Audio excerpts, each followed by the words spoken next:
Maria Montessori gave a speech in the aftermath of the atrocities of World War II, and in it she said, quote, "The monster does not come to life all of a sudden. It is not created in one moment, in 1 hour, in 1 week, even in 1 year." End of quote.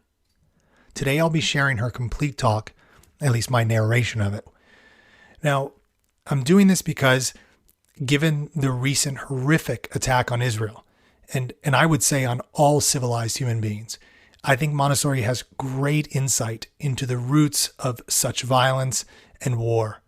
But more importantly, she highlights what our attention really needs to be focused on if we ever want to truly achieve peace and really ward off these monsters for good.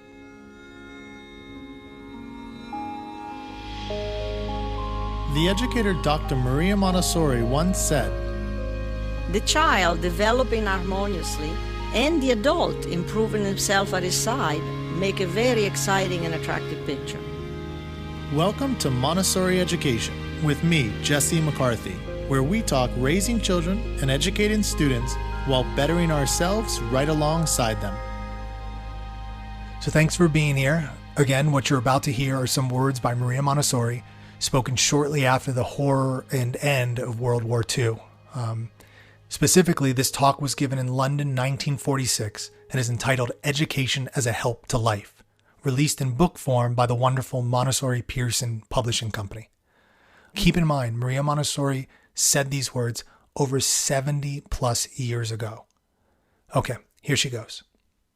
"We are all united by the sad times that have just passed. The events of the last years have brought us together.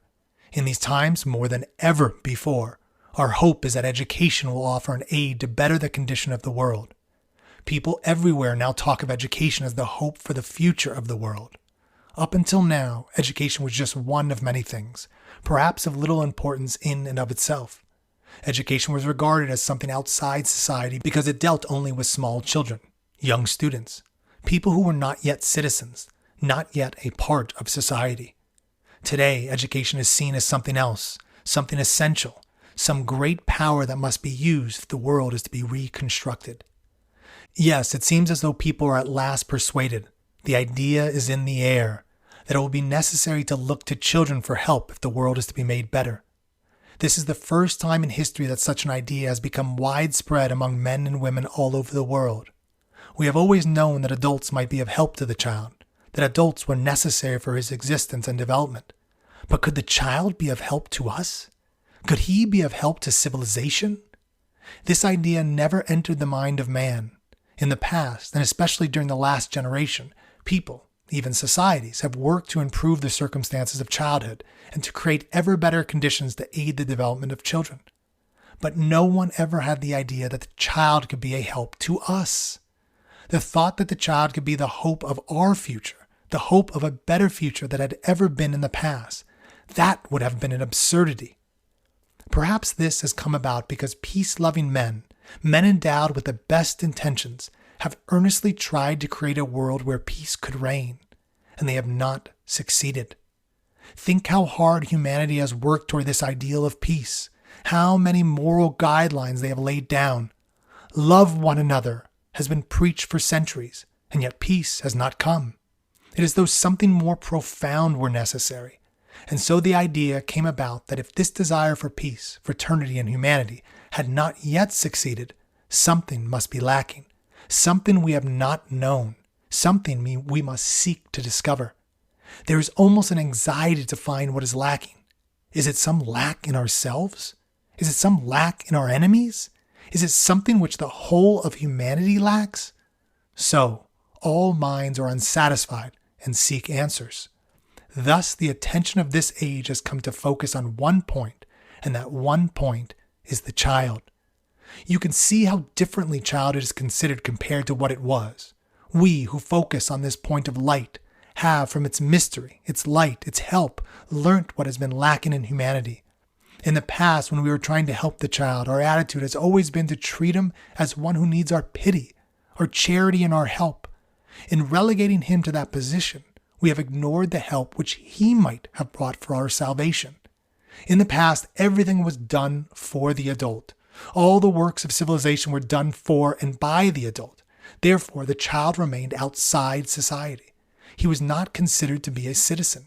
The laws of social justice did not consider the child.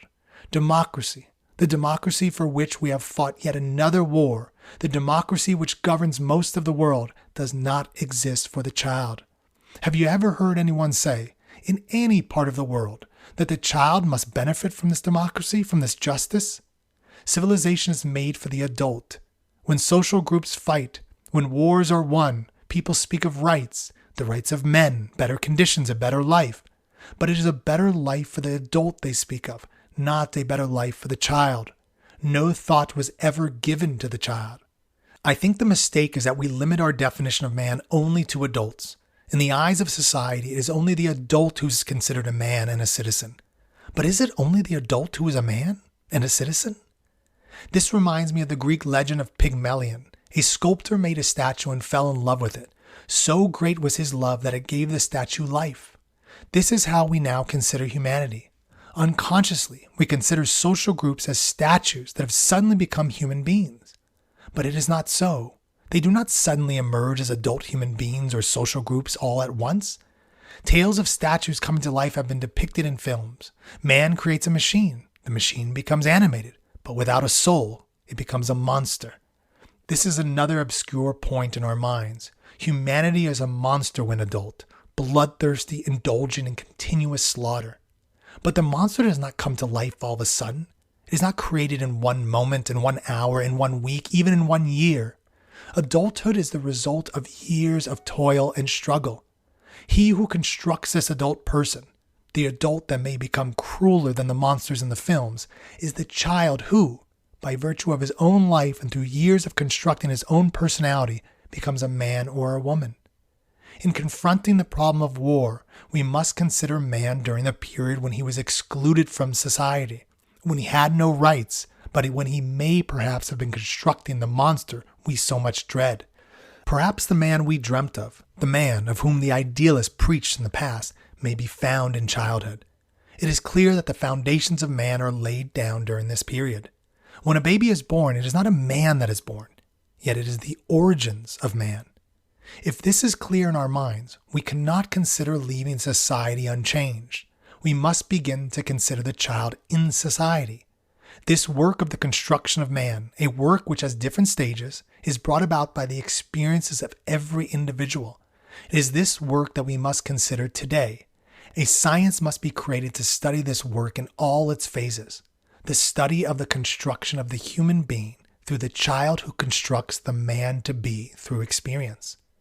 This new science will be real, and it will incorporate many disciplines, of which child psychology is already being developed. But it must not be carried out in cold-blooded fashion, as we study botany, zoology, or mineralogy. It must not be a cool scientific study. It requires the reawakening of man's conscience, the redirecting of our ideals, the realization that herein lays our hope. It is bound to attract the consciousness of all, unlike botany, which interests only a limited number of people, or zoology, which interests but a few, or the study of stones, in which even fewer are interested. For if we study the child, we appeal to the whole of humanity, because children enter the lives of all men and women. Wherever man exists, children are born. And if we direct the love and attention of men and women to the child, we must remember that it is not the child to whom we direct their attention, but to all those men and women who will one day be adults, to the adults who are just starting on their way along the ascending path, to the crowds of adults who have and will have produced, through multiple centuries, all the marvelous things that have ever been created to form civilization. If we touch children, we touch humanity. We must educate adults to realize that we can only better humanity through the child. We must realize that the child is the builder of man. The child has always been an enigma, an unknown quantity. The result of this incomprehension is the adult man, with all his defects and virtues, weaknesses and strengths. It was no accident from which the men and women of today were constructed. It was that unknown child whom we must know in the future. Today we cannot understand, and much less reconcile, humanity and the diversity of its ideas and tastes, But if we knew how human beings had been built, we would understand them better. Now the whole world agrees that people do not understand each other, and everyone, everywhere, is trying to foster brotherhood. They advocate a common language, Esperanto, and suggest that if countries exchange students, people will understand each other better. Nevertheless, another war follows. Evidently, this is not the right path. If we wish to understand man, we must first understand how man has been built. If there is one time in life when all men have the same ideas, when they speak the same language, it is the time of birth. No matter to what race they belong, in which part of the world they are born, newborns are all alike. If we wish to achieve peace and mutual understanding, we must start at the moment of birth, the moment when all men are alike. There is another period when we are all alike, and this is the period of childhood. All human beings follow the same laws when it comes to development. It is curious, but no matter whether they are Chinese, Indian, African, or European, children all start talking at the same time. There could not be more universal agreement among men. Just think about the moment when we start to talk. It is a miracle shared by all, by children of all races. How can the child acquire a language if he is not taught?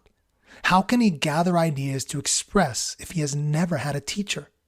From where do those who were so unconscious when they were born get their marvelous intelligence? If we really want to see the relationship between the conscious and the unconscious mind, ideas which interest psychologists so much today, we must consider the child. Because it is from a state of utter unconsciousness that the child becomes a man with all his ideas and all his abilities. And because this is the origin of everything, it is here that we must seek understanding, seek inspiration and hope. We start at the point from which everything is constructed. We must think of the child from the point of view of the miracles it accomplishes. No construction is greater than that which makes humanity.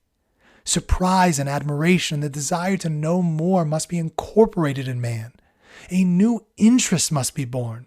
Man's interest must center on the achievements of the child, on his miracles. What are the interests of education centered on today? On the child's mistakes. These small errors hide the true greatness of man. These small errors hide the giant. We need to change our attitude and see the greatness of the child's achievements rather than the small and dry leaves of his errors we have caused.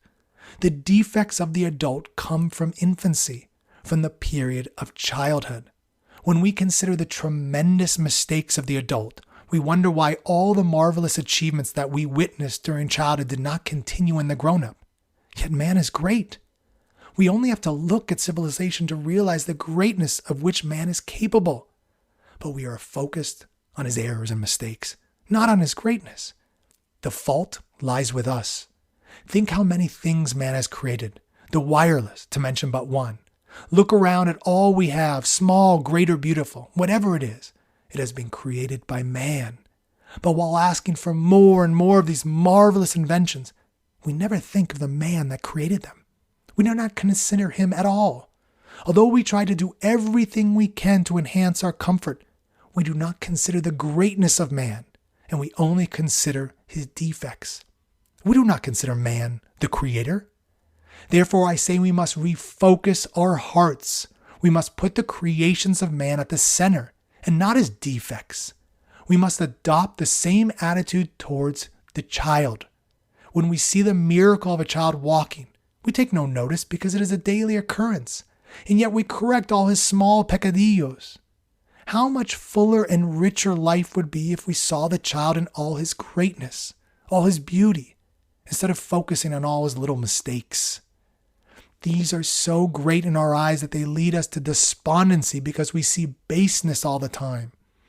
Our aim is to study the child from this new point of view. With this change in our hearts, we will want to study him in all his different phases, to study all his miracles, to realize how man reaches the stage of man through the child that constructs him. We must give this development, this miraculous force, the help it needs.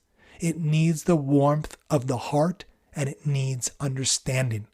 Let us call this help education. Education is the help we must give to life so that it may develop in the greatness of its powers, to help those great forces which bring the child, inert at birth, unintelligent and unsympathetic, to the greatness of the adult being. This should be the plan of education, to see what help we can give. Before we can give help, we must understand. We must follow the path from childhood to adulthood. If we can understand, we can help, and this help must be the plan of our education, to help man to develop not his defects, but his greatness. All right, everyone. Once again, that was Maria Montessori in her lecture, Education as a Help to Life, which you can find in the book, The 1946 London Lectures, published by Montessori Pearson Publishing Company. I'm Jesse McCarthy with MontessoriEducation.com. If you appreciated this podcast episode, I would appreciate you sharing it with others, emailing it, reviewing it, doing whatever you can to get it out there. I sincerely think her words are really, really needed today. It's wild to think that she said these over 70 years ago, and we're still facing monsters, and we still haven't learned. All my best to everyone out there. Take care.